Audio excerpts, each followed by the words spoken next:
ఇంకా coming days లో టెక్నాలజీతో ఇండియా యుద్ధం చేస్తుంది అనుకోవచ్చు మనం. మీరు ఇజ్రాయెల్ ఏ రకంగా చేసిన మీకు అనుభవం ఉంది కాబట్టి దాని మీద పిహెచ్డి చేశారు కాబట్టి you should share with the viewers అండి. It's very important. Ramesh Babu గారు, టెక్నాలజీ తోటి యుద్ధం చేయడానికి ఇండియా సిద్ధమైందని అంటే మన పౌరులు కానీ మన ఆర్మీలు కానీ కోల్పోకుండా టెక్నాలజీ ఉపయోగించి భారత్ ఇజ్రాయెల్ తరహాలో పాకిస్తాన్ మీద యుద్ధం చేయడానికి మన దగ్గర ఉన్నటువంటి అవకాశాలు. Absolutely sir. ఇప్పుడు చిన్న ఉదాహరణ సార్, ఈ సివిల్ డిఫెన్స్ మాక్ డ్రిల్స్ ఏమైతే జరుగుతున్నాయో, in 2002-2003 I was a student at Hebrew university of Jerusalem. That time Iraq Scud missiles Israel మీద వేస్తుందనే ఒక ఆలోచనతో మాకు chemical, biological, radiological, nuclear weapons కనుక డ్రాప్ అయితే how do you save your self, నిన్ను ఎట్లా కాపాడుకోవాలి, ఆ హిబ్రూ యూనివర్సిటీ ఆఫ్ జెరూసలంలో ఉన్న బంకర్స్లోకి ఎట్లా వెళ్ళాలి, how to drink water, how to eat food, how to breathe, అన్ని విషయాల మీద, how to inject into your thigh one anti chemical injection, how to wear a gas masks, ఇవన్నీ Israeli defence forces వచ్చి మాకు demonstrate చేసి చూపించారు.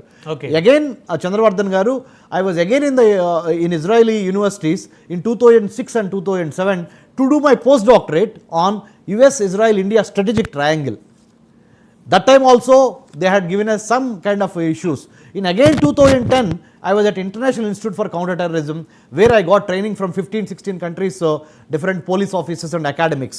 So whatever I wanted to tell is sir, radicalization de-radicalization method కానీ లేకపోతే the way that plan, prepare, perspire and inspire అనే ఈ యొక్క క్యాప్సూల్ కానీ, లేదా the way that you actually build a narrative where you have to hit, అంటే terrorism is all about మైండ్ని జాగ్రత్తగా బ్రెయిన్ స్ట్రామ్ చేసి ఒక నార్మల్ పౌరుణ్ణి ఒక టెర్రరిస్ట్గా మార్చే పరిణామ క్రమాన్ని how should we counter from a nation state point of view అనే దాని మీద కానీ, ఇవన్నీ they are all valuable lessons that I think maybe off the studio I think I would like to share with both of you sir in the days to come.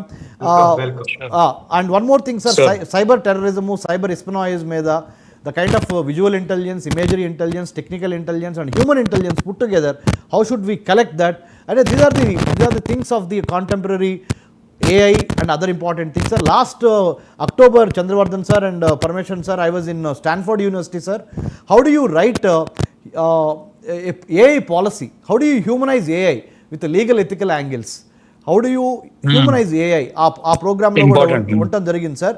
ఎందుకంటే the dark side of artificial intelligence is very scary. The implications and the consequences of dark side of AI, how is it going to roll out, how it's going to affect the national security narrative, and then in the age of AI, data driven foreign policy, data driven governance, data driven defense policy, how should we leverage AI for our benefit?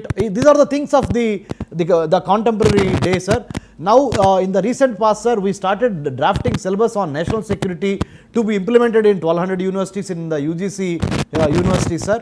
అంటే దేశ భద్రత, దేశ రక్షణ అనేది నీ jerk reaction లాగా ఉండకుండా, ఇది ఒక ఫిజిక్స్, కెమిస్ట్రీ, మ్యాథమెటిక్స్ ఎలానో, ఆర్టిఫిషియల్ ఇంటెలిజెన్స్, పొలిటికల్ సైన్స్ ఎలానో, అలానే దేశ రక్షణ, దేశ భద్రత అనేది పార్ట్ ఆఫ్ ది రెగ్యులర్ కరికులంలో అండర్ గ్రాడ్యుయేట్, పోస్ట్ గ్రాడ్యుయేట్ ఉండటం వలన మనకి చాలా సంసిద్ధత ఉంటుంది. మన యొక్క జియో పాలిటిక్స్ మీద మన యువతకి అవగాహన పెంచి, it doesn't matter whether a humanity students or social science students, what matters is you are living under the umbrella of national security architecture.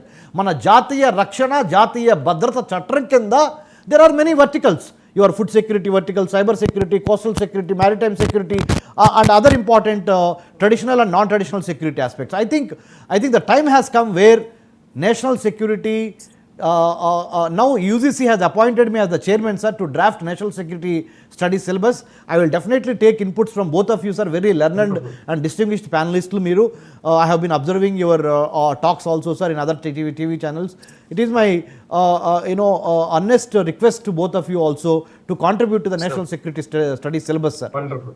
Right Absolutely. Parameswar garu, yeah Parameswar garu, ఇప్పుడు ఇలాంటి సమయంలోనే POK ని కూడా మనం సొంతం చేసుకోవాలని చెప్పేసి